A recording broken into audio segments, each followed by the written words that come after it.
Okay. So, good day again, guys. Mga kasama sa pagmumotor, especially sa mga scooters. Yan. Shoutout Gilas Express Riders.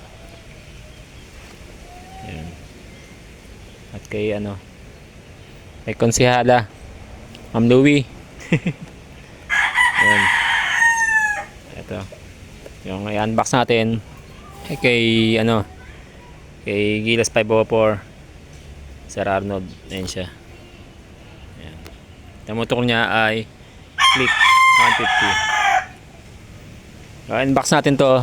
Yung ko lang kasi na kita to ngayon, may version 2 na pala ng Sun Racing Spirit na clutch bell for Click 150. Ayan. Bili natin dito kaganina is 1.7 to, no? Version 2. Ayan. Kaya, bro, paano mga 1.7 ang pagkakabili namin, no? Tignan natin kung ano na to. So, bali to pala, isang set na to eh. Kasama yung lining. Ayan, unbox natin, unbox. Kasama siyang sticker. Yun. Ganda. So, yun. Ikakabit mo yun, no? Version 2. Ano ba tawag dito?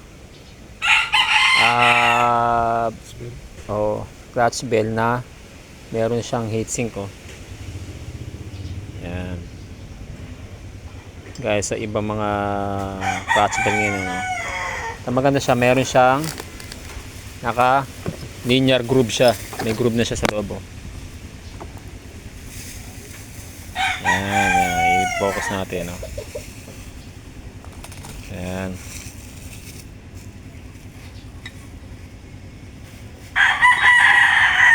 Saka meron na siyang mga butas. Meron siyang mga butas, no. Yan, oh. Yan. May mga butas na siya, no. Yung butas niyan, ang silbi nito sa pagkakaalam ko, yung mga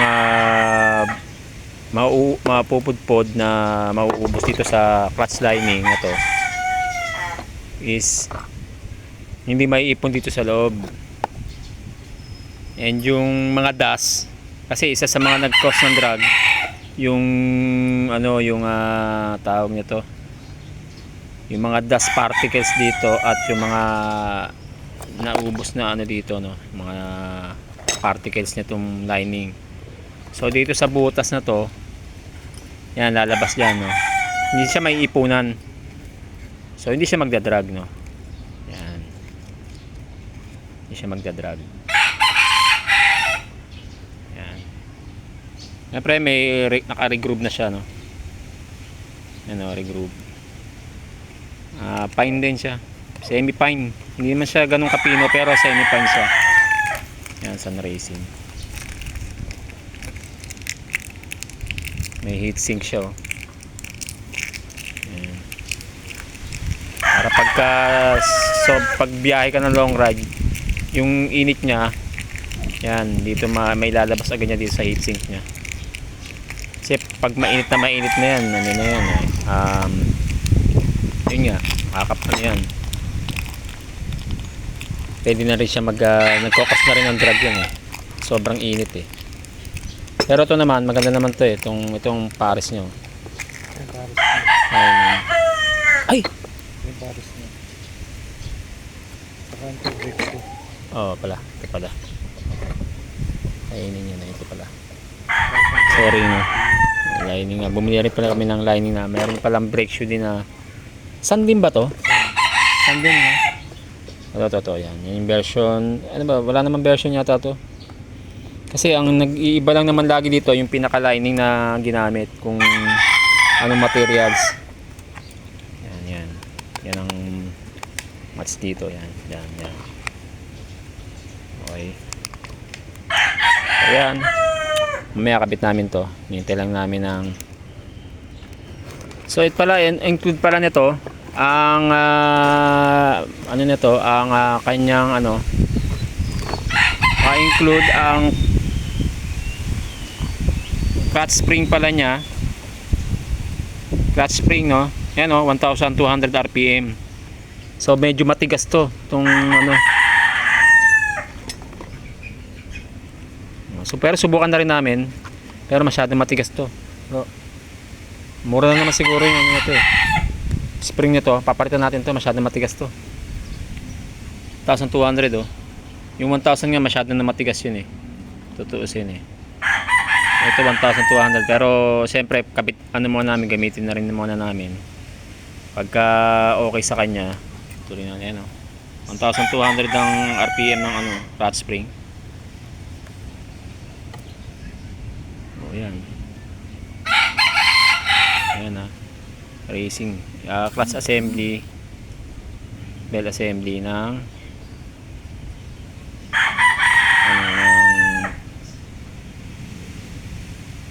Click 150.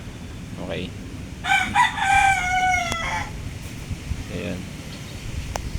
Mamaya kakapit namin din yan. Pinapalamig na natin yung makina.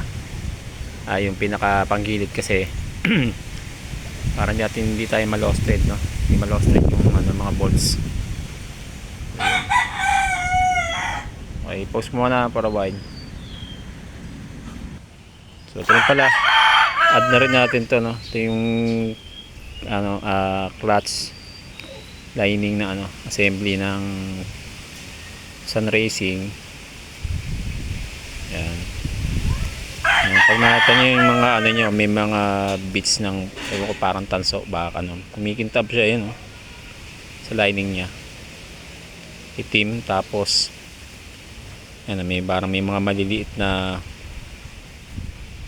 yan, granules tawag ba dyan, parang may mga maliliit na bakal na ano. Yan.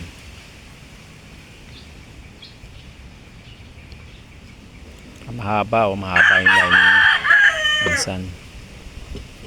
So yan oh. Okay, yan. Yan yung lining nya. So ito,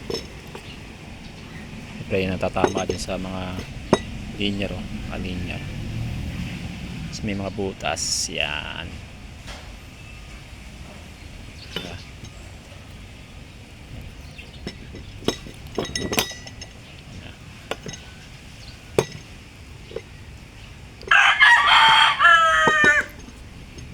Tapos ang